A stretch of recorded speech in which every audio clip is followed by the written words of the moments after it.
Hola.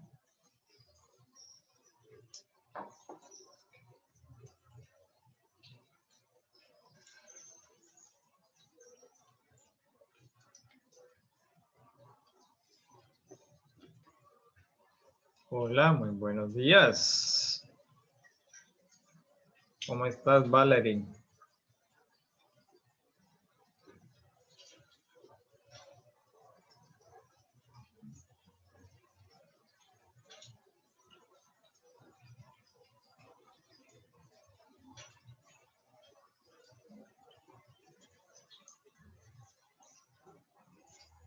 Hola, Valerie, ¿me escuchas?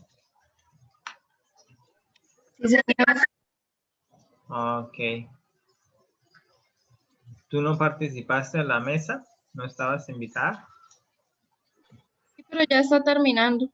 Ah, ok, está bien.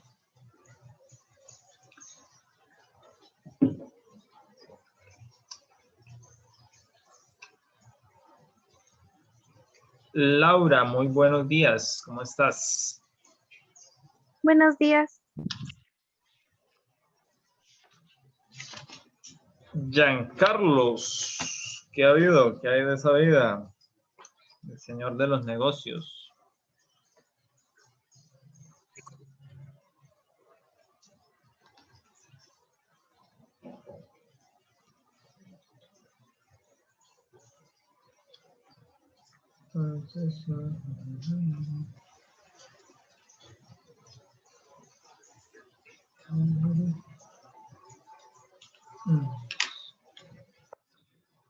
Bien, voy a invitarles a inclinar su rostro. Vamos a orar.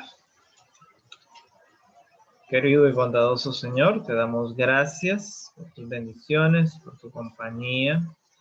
Colocamos en tus manos a cada uno de los estudiantes de grado 11 para que tú, Señor, les ayudes. Ellos están en una etapa de crecimiento, de fortalecimiento, de toma de decisiones que es crucial en su vida.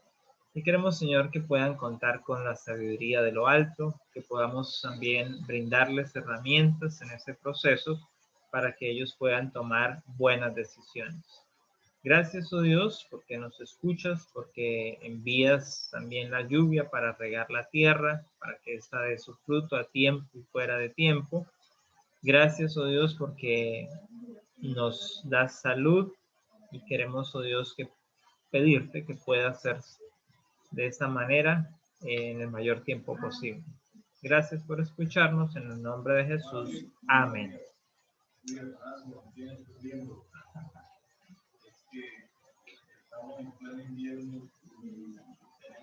Muy bien, ahí viene entrando Gaby y Alexa también. Nos gustaría saber cómo les fue en esa mesa de participación. A mí me gustó. O sea, estaba muy chévere.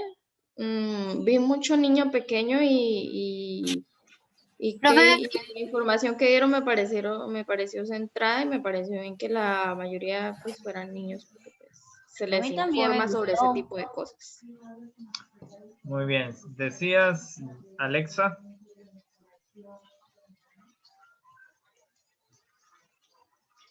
Profe, tengo una pregunta. Lo de la película esa que fue el jueves, digamos, yo me la vi. Tengo una pregunta. ¿Ambas personas siguen viviendo? ¿Vansky y Terry? ¿Están vivos todavía? No sabría responderte, tendríamos que buscar. O bueno, eso, o sea, Sí, ¿esa sí fue la están única, vivos. digamos, galería de arte que hizo Terry o volvió a hacer más? No. Según yo La única, ¿cierto? investigué, Thierry era como, pues muchos dicen que es un personaje que hace Banksy, pero tal vez es un actor, pero que lo hace de crítica a la comercialización del arte. Así es. Pero se supone que Thierry sigue publicando vainas, sí, bajo el seudónimo de Mr. Brainwash, y pues que su arte es bastante valorado. Gracias, Valerie, por ayudarnos en ese gran aporte. A mí no me pareció que era un artista, no sé, siento que lo hizo de manera muy apresurada y que no debería llamarse artista como tal. Me pareció que, o Eso sea, es no, no de porque manera Eso es porque estás alienada más con el principio de artista clásico que con el nuevo concepto de No arte. porque reconozco el arte de, por ejemplo, de Banksy, de todos, que ellos sí tenían como obras propias, que ellos hicieron su propio nombre. En cambio, Terry fue de la noche a la mañana que todo pasó, entonces siento que Pues como tal, no de la noche a la mañana, porque él duró muchísimo tiempo armando ese espectáculo, bueno, ¿cómo se llama? El coso ese de galería.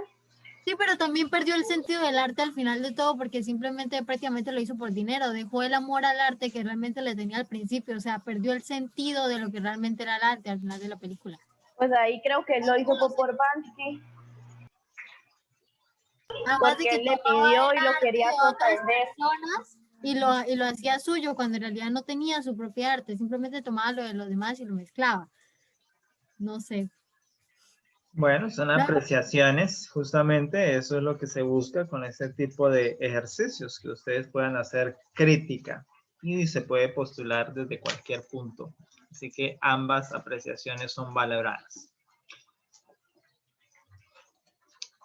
Muy bien. El ejercicio del cual estaban participando los miembros del gobierno escolar, especialmente las personeras, la representante, contralor y la fiscal, pues justamente tiene que ver con nuestros temas que estamos por abordar: individuo, sociedad y cultura. Como individuos somos parte de una sociedad y estamos vinculados a la participación del dinamismo, de las actividades, de las relaciones, de todo lo que se desarrolla en esta. Pero la cultura influye mucho en nuestra vida. Así que vamos a ver desde la filosofía las conceptualizaciones para estos tres términos, sus relaciones, sus epílogos. En la filosofía, la categoría o la categorización que se hace de la especie humana es una expresión genética.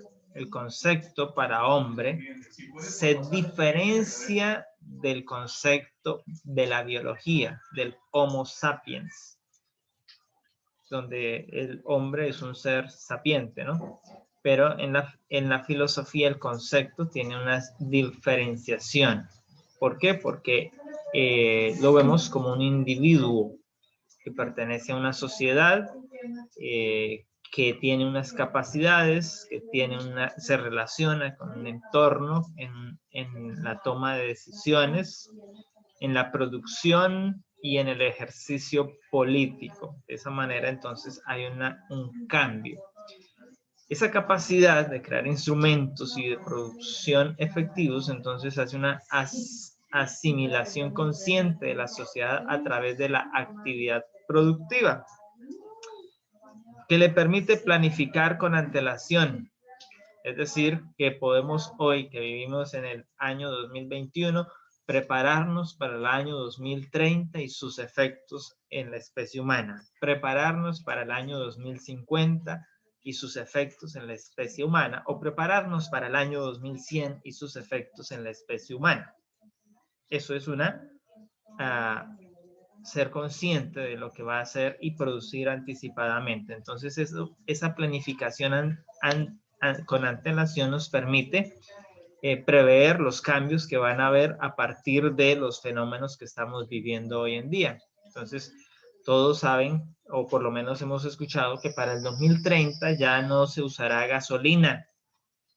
Y hace 3 años, pues eso era impensable. No, gasolina no va a haber en el 2030. ¿Cómo así que no vamos a tener gasolina? ¿Cómo es eso? Pero la explosión de la pandemia generó un avance en ese proceso y hoy hay muchos autos eléctricos ya rodando y en producción, y la Europa productiva de autos ya se alienó con la producción de autos eléctricos que venía de Asia, así que el año entrante en el mercado colombiano habrá mucha oferta de autos, así que no lo compre este año porque están caros y el año entrante estarán más baratos. Pero si usted puede esperarse unos años más, pues tendrá uno más barato. Así funciona entonces el mercado. Y eso nos lleva pues a tener esas experiencias del lenguaje, la experiencia comunicativa.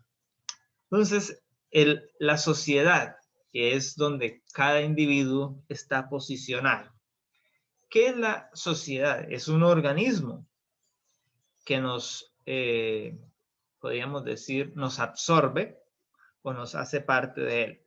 Ese organismo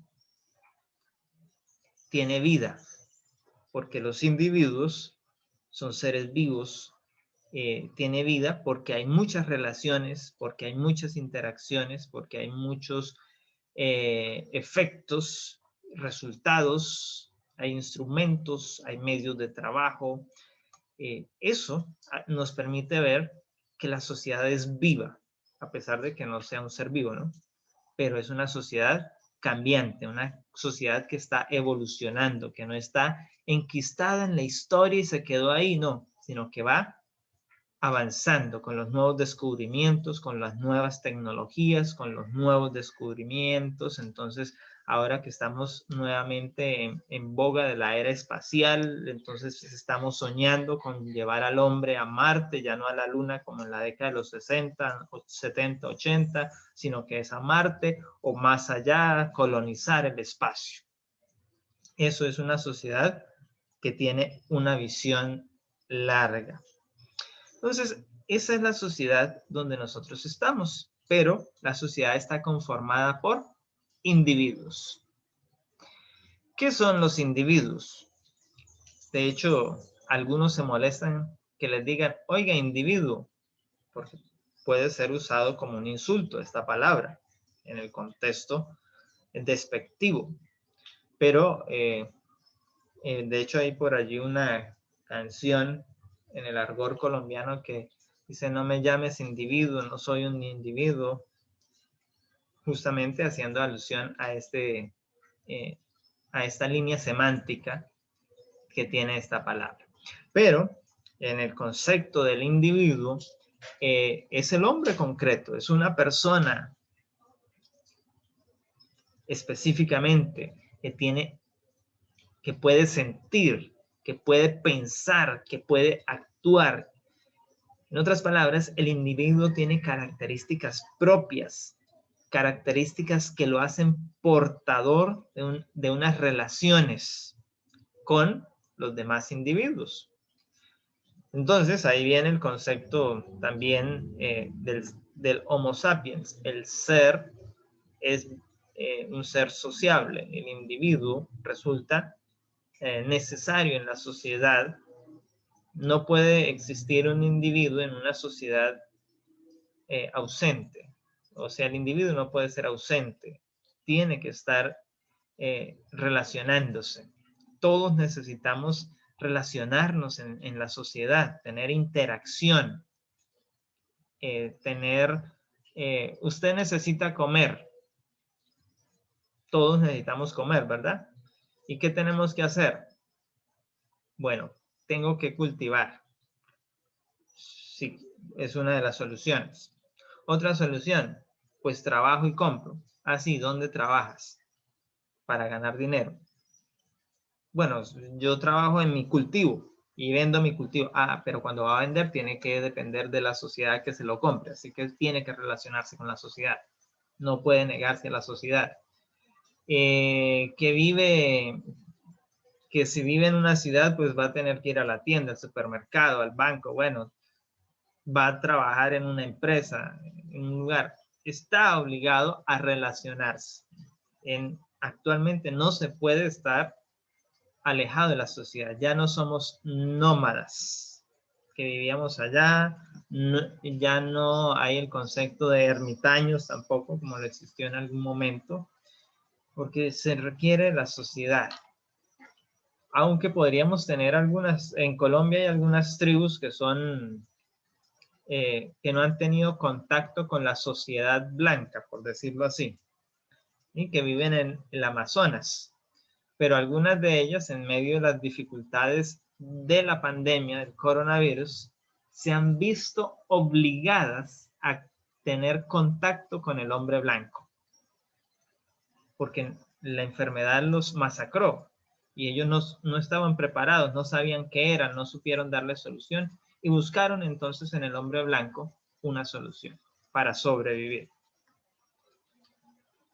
Entonces, de acuerdo con Peter Strauss, la concepción de individuo es sumamente importante. Él lo coloca en un contexto metafísico, donde el individuo entonces resulta ser un elemento de suprema importancia dentro del contexto de la existencia del mismo mundo. Así que eso lleva a que se suponga la existencia de algo que no puede ser individuo sin que pierda su identidad. Entonces, tomamos el caso del árbol. Se parte por la mitad, ya no tendremos un árbol. Entonces el individuo, la persona, no puede ser separada, no puede ser dividida, porque perdería esa esencia, perdería esa identidad.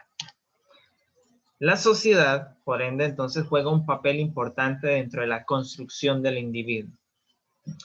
Entonces, la sociedad puede, a través de estas relaciones, moldear al ser humano. Puede someterlo a través de las reglas. Puede crear un superhumano o puede crear un... bueno, usemos este término que resultaría un poco insultante, un idiota. La sociedad lo puede crear. Justamente por el modelo que utilice de formación. De hecho, hoy en día se habla de que las pantallas se están idiotizando y la sociedad está usando las pantallas para idiotizar a los individuos, es decir, para alienarlos en la forma de pensar. Entonces, ahí vemos ese concepto claramente. El sujeto, o sea, el individuo, no existe si no hay sociedad. Y la sociedad tampoco existe si no existen los sujetos. Así que los dos conceptos están estrechamente relacionados y ligados a la existencia el uno del otro. La persona, el individuo. Entonces, persona también se refiere al individuo. Es otro término, otro sustantivo para calificar un ser humano, una categoría ontológica, sería en los términos filosóficos. La persona es una categoría, el individuo entonces es esa misma categoría, solo que con otro sustantivo. Resulta sumamente problemático definir la categoría ontológica del ser humano. ¿Por qué? Porque en gran medida conlleva una cantidad inmensa de implicaciones, principalmente de una naturaleza ética y legal. Entonces, esa categoría ontológica, en el término ético, el individuo es un sujeto que tiene derechos y que tiene deberes. El individuo, en término legal, debe sujetarse a las leyes y debe cumplir las leyes. En términos políticos, que estaría tanto en el campo de la ética como en el campo legal, entonces las decisiones y su participación tienen unos contextos en ambos campos. Así que esa categorización de la persona o del individuo en el campo ontológico nos va a permitir hacer una identificación plena. Así que hablemos de si se define a una persona como aquella entidad que es resultado de la fecundación de un óvulo biológicamente. Hablemos del término persona en la concepción biológica. Entonces es simplemente el resultado, la suma de tener un espermatozoide y un óvulo. 1 más 1 igual a 2. Pero en ese término no resultó así, sino que resultó un ser humano. Por lo tanto, en esa misma línea, el aborto es inmoral porque está acabando con los seres humanos. O sea, la concepción biológica del ser humano es la unión de los dos gametos el espermatozoide y el Pero óvulo. eso hasta ahora son micropartículas. No está vivo. No importa, ya se unió espermatozoide y óvulo. Ahí ya hay un ser, una persona. Esa es la definición biológica. Y No, ni éticamente, siquiera se llama persona y se llama cigoto cuando hasta ahora entra. Después embrión y hasta después de 28 no, semanas esos se son llama los feto. nombres del proceso de formación de ese ser vivo. Sí, pero se Pero supone que ya es consideramos una ser humano cuando tenemos un persona corazón o biológicamente. algo que late, algo que late. En las primeras semanas simplemente son partículas. Pero usted no está teniendo en cuenta el concepto biológico. El concepto biológico dice, la persona es la suma de un espermatozoide y de un óvulo. Entonces, cuando ellos ya se unieron, ya hay una persona. Por lo tanto, si hay aborto, no importa si fue al segundo día, al tercer día, al cuarto día, la primera semana, segunda semana, hay un acto inmoral, hay un acto faltante a la ética. Por lo tanto, resulta un delito, es un acto ilícito. Solo teniendo en cuenta el concepto biológico. Se desprende todo ese otro contexto. Por eso justamente las discusiones que hay en torno al aborto, si se aprueba o no se aprueba, si estamos a favor o estamos en contra. Entonces, para Aristóteles, uno de los grandes pensadores de la filosofía, el ser humano es un animal racional, lo que implica entonces que el aborto no sea ilegal. Es cuando, como usted dice allí, Alexa, su pensamiento estaría alineado con Aristóteles. Ese óvulo, ese espermatozoide todavía no es un ser pensante, así que no es una persona, así que podemos abortar. No es ilegal abortar en esa concepción, porque resulta razonable, porque solo podrá pensar, solo podrá desarrollar un proceso cognitivo cuando alcance una madurez, y lo cual un feto, así esté recién nacido y lo matemos, no sería un delito, porque no es una persona en la concepción del pensamiento aristotélico. Pero entonces tenemos que hablar de la personalidad, que es otro de los conceptos que atañen a cada individuo. Cada individuo tiene una personalidad que lo identifica, que es su esencia. Y entonces allí la personalidad no puede ser transferida a otro ente. Y justamente es donde hoy la ciencia ficción está en este proceso, porque ya se nos habla de los transhumanos, de incorporar mi personalidad en una máquina para que imite mi vida. Un robot termina suplantándome, o en términos más futuristas, entonces tenemos otro yo en el cual siembran mis pensamientos, mi mente. Si yo me muero, pues simplemente trasladan toda mi mente a esa persona y ese cuerpo pues le daría vida entonces a mi personalidad. Pero eso todavía está en el campo de la ciencia ficción. A diferencia del concepto de individuo, que se valora característicamente por los elementos biológicos, funcionales, fisiológicos y sistémicos que involucran la concepción de la personalidad. Por lo tanto, el estudio de la personalidad recae en un aspecto social, es decir, del comportamiento del individuo, donde el hombre está relacionándose, está teniendo unos comportamientos, unas reacciones frente a otros individuos y frente a unas acciones que realizan esos otros individuos, esas relaciones que se dan entonces en lo que conocemos como sociedad. Esas condiciones sociales, que también pueden ser influidas por la cultura y la ciencia, entonces llevan a la transformación de la sociedad. Así que mi personalidad puede contribuir en esa transformación o puede contribuir a la alienación o al estancamiento de la sociedad.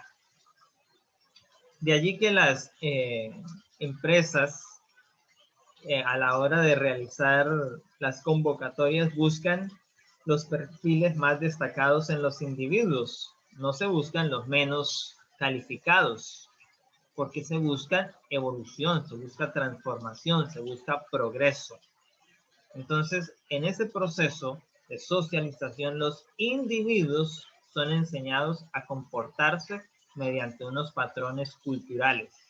Usted tiene que saludar cuando llegue, usted tiene que portarse bien, tiene que dar la mano, no coma con la mano en la mesa, no hable cuando tiene la boca llena, no eso, no. Todo eso son esos comportamientos, esos patrones culturales que nos van enseñando a comportarnos en la sociedad.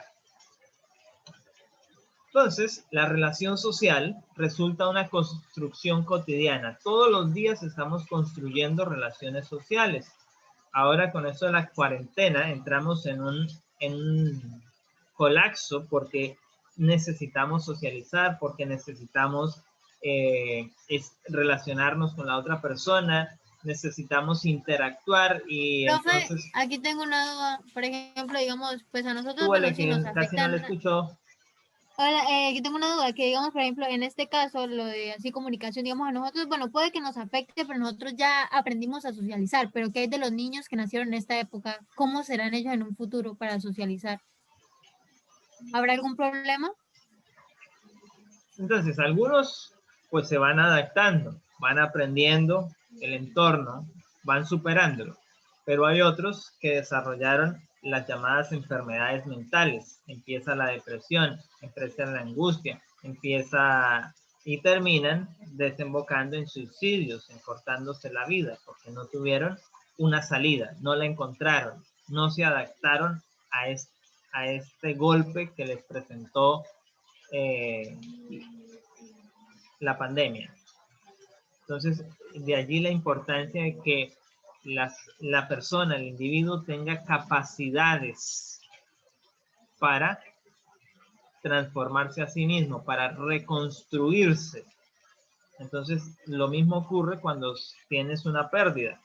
Digamos que Alexa tiene un novio y anda demasiado enrolada con ese novio y eso para arriba y para abajo juntos y todo el tiempo juntos y un buen día se acabó todo. Entonces ahí se requieren de las mismas herramientas, pero muy posiblemente todas las personas no las han desarrollado. Así que pensará en, me corto las venas, me tomo un veneno, ya no vivo, se acabó mi vida. Entonces es importante que el individuo, que la persona, construya herramientas para enfrentar estas duras pruebas, estos duros momentos que tendrá que enfrentar en algún momento de su vida y donde requiere las mismas herramientas. Ahora fue de manera colectiva frente a una pandemia, un acuartelamiento general que nos encerró a todos, pero no todos estábamos listos para enfrentar esta situación. Por eso muchos se quedaron en el camino, muchos hoy en día están en terapia, muchos aún no han empezado, y justamente entonces todos los demás tenemos que ayudar. Por eso se dice que necesitamos, en el caso donde habían pues familias con personas de la tercera edad, hay que llamarlos, hay que hacerles sentir el afecto, aunque no podamos ir a estar con ellos, entonces hay que relacionarnos a través de la tecnología con ellos, una videollamada, para que esos elementos necesarios se puedan mantener y les ayuden a soportar el duro momento que se está viviendo. No dejarlos solos, porque dejarlos solos es llevarlos al colapso. Y la sociedad colapsa si los individuos colapsan.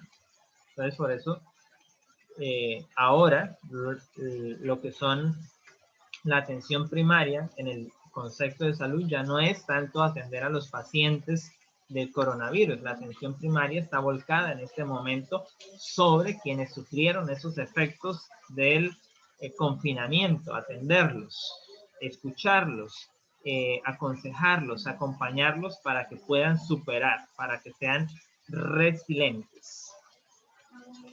Entonces la sociedad juega un papel importante en ese campo.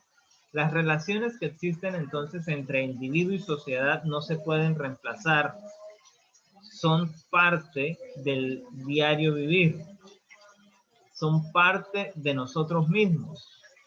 Y a partir de las demás personas, pues se van construyendo, nos van ayudando a construir nuestra propia identidad. Entonces, usted hoy tenía unas concepciones, mañana tendrás otras concepciones. Hoy estabas a favor de una idea, mañana estarás a favor de otra idea. Hoy estás a favor de los del paro, de la protesta, ya mañana pensarás diferente. Es parte de todo este proceso. ¿Por qué? Porque hay una subjetividad que cada uno tiene y que entonces allí hablamos del derecho a la libertad de expresión, a la libertad de pensamiento, a la libertad de desarrollo. Y ahí pues caben muchos otros campos que van apareciendo en ese contexto. De esta podemos mencionar entonces que tienes... ¡Ay! ¿Qué pasó?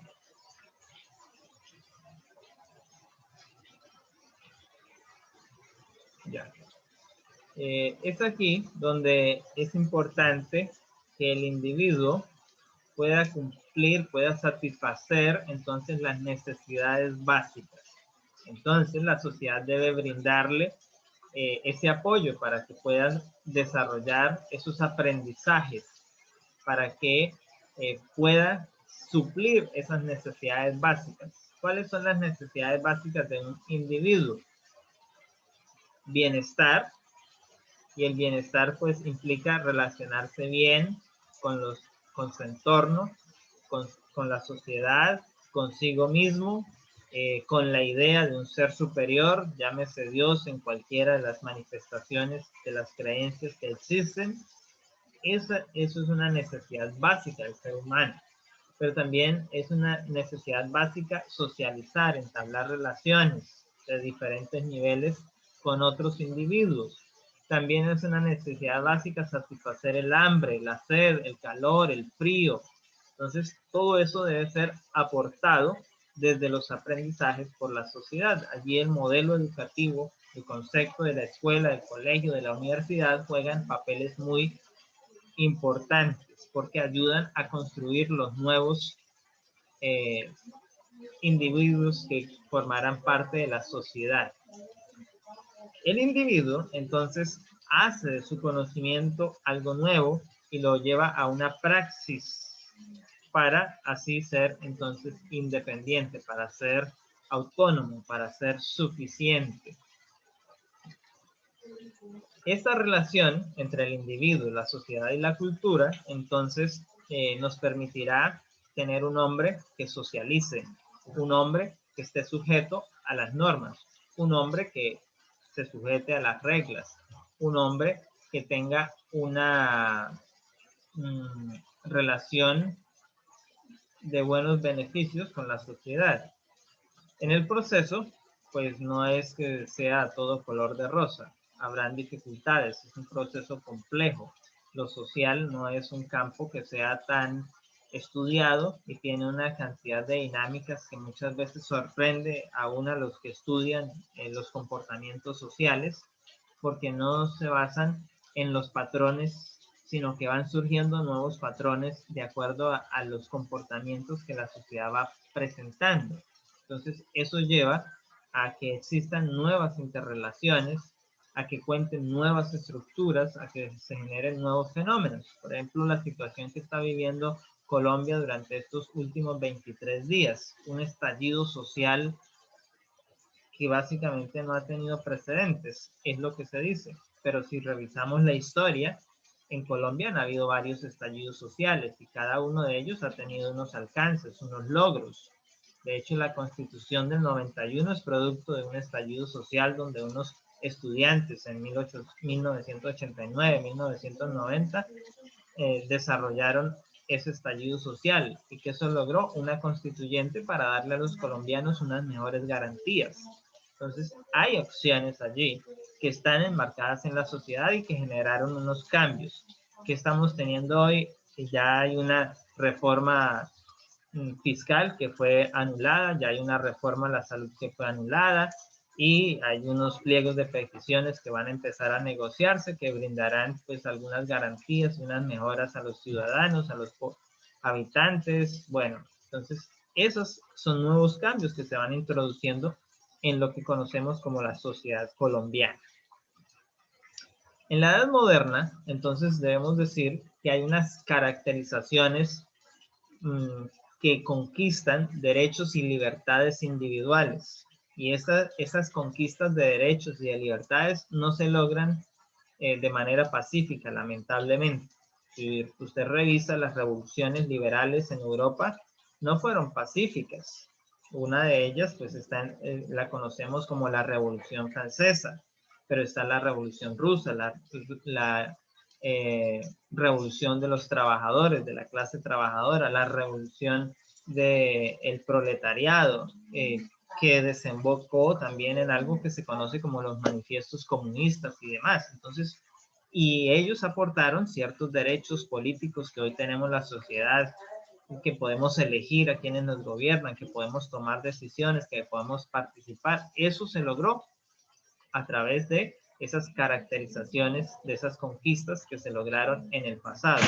Por lo tanto, la sociedad no se puede quedar enquistada donde está. Tienen que haber nuevas revoluciones, nuevas manifestaciones sociales que conquisten nuevos escenarios, que traigan nuevos derechos, que traigan nuevas libertades a los individuos. Entonces, la libertad individual se convierte en una posesión del individuo. Cuando esta posesión se ve amenazada por la supremacía del Estado o del organismo que gobierna, entonces habrá una manifestación del individuo o de la sociedad si son muchos los individuos afectados. Entonces, teóricamente, se nos dice que se concibe al hombre como un propietario de sí mismo y que sus capacidades no debieran ser limitadas por la sociedad ni por la voluntad de los demás. Es decir, que cada individuo tendría una amplitud de comportarse. Pero, sin embargo, recuerde que hoy se nos dice, tus derechos terminan donde los derechos de los demás comienzan.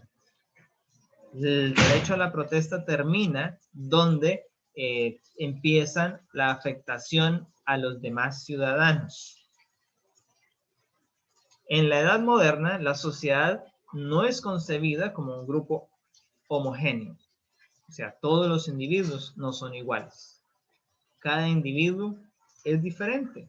Simplemente la sociedad es un conjunto de individuos y estos son propietarios de sí mismos. Estos son propietarios de relaciones, son propietarios de bienes y de productos y de servicios que están en la sociedad. En últimas, entonces, la teoría mantiene que cada individuo busca su propio beneficio de manera particular. ¿Me quieren cobrar más impuestos? Pues yo no los quiero pagar y voy a protestar, voy a salir a la calle. Entonces, ahí está. El gobierno busca su propio beneficio, más dinero para pagar sus cuentas. ¿De dónde lo va a sacar? Pues de los individuos que forman parte de la sociedad colombiana. Entonces, nos ponen una nueva reforma. Pero cada individuo está en su derecho a rebelarse, a manifestarse en contra de ello. El ser humano, entonces, es un ser sociable por naturaleza. Es otro de los contextos que teníamos al inicio, que decíamos allí en el término biológico, por naturaleza necesitamos relacionarnos, en el término ético necesitamos socializar con el otro, y en el término ya filosófico, entonces necesitamos razonar con el otro, necesitamos discutir nuestras ideas, y allí está la necesidad entonces del diálogo, del acto comunicativo. En una pregunta que ha dividido a los filósofos, justamente, ¿será que el ser humano es social por naturaleza? ¿Será que no lo es? Pues hay quienes han opinado.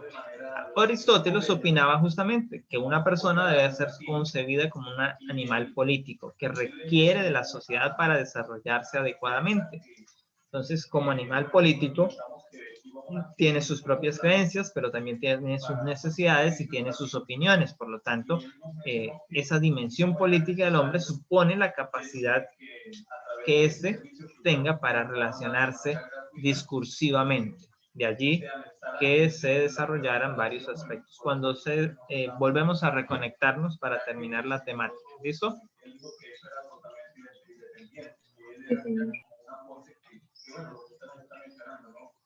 Entonces, el individuo en esta dimensión política, desde la perspectiva de Aristóteles, pues se construye mediante esa participación en la sociedad, en esa toma de decisiones que va teniendo. Y la sociedad lo va construyendo al individuo al permitirle ir participando, al permitirle ir tomando decisiones, al permitirle tomar parte del ejercicio político. Entonces, en esa misma concepción, Aristóteles, que veía al hombre como un animal, un ser político, entonces nos habla de que hay una necesidad del ser humano